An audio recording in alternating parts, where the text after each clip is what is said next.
updates and improvements to your homes? Yeah, it's just along similar-ish lines, but there's a question from Sharon who's just asking how do we determine which properties are included in any of our update programs? And there was also someone else mentioned the fire doors and fire assessments and how we keep on top of when our properties are due for inspection and how we keep up-to-date records on them. Yeah, another really great question that I'm going to fling over Daryl's way to build on anything that I miss out on because he is the expert on this. But we complete what is known as a stock condition survey, and the regulator has set a time frame of once every 5 years to do that.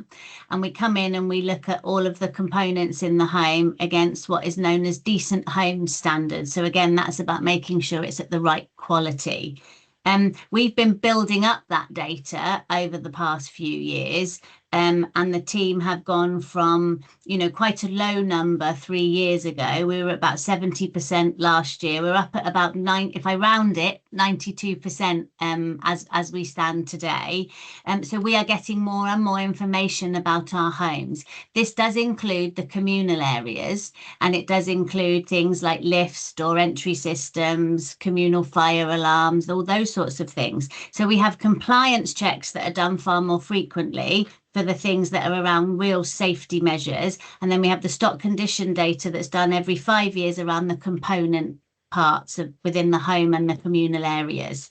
This tells us what we need to do, and it will give us a guideline of whether it needs doing urgently, is an important sort of medium term, or actually it can wait a bit longer. And all of our reinvestment programs are focused around that, but they also use data that you give us. So repairs data, any complaints data, any other information we've got around escalation. So Daryl's team then take all of that data together, put it in a big pot, and it spits out priority. And I think Daryl mentioned earlier, in that prioritization is also customer type. So if you have a specific need, whether that's temporary or permanent, whether you have some requirement that we need to meet, we will also factor that in. So is there anything I missed in that pot, Daryl?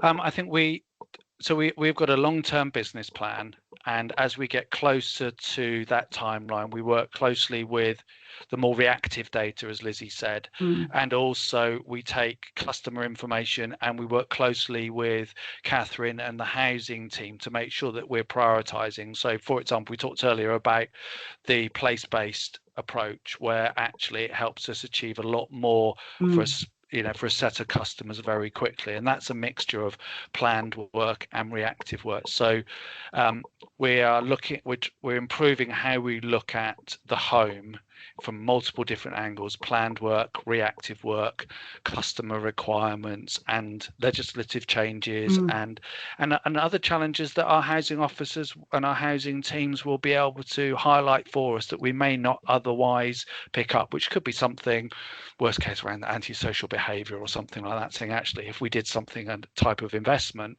it could help reduce the antisocial behaviour. And I just use that as one example, but also things like, there's nothing more frustrating than lifts, actually. So we have to prioritise things that impact biggest number of customers as well at the same time, to keep people safe ultimately. Excellent. Thanks, Daryl. Okay.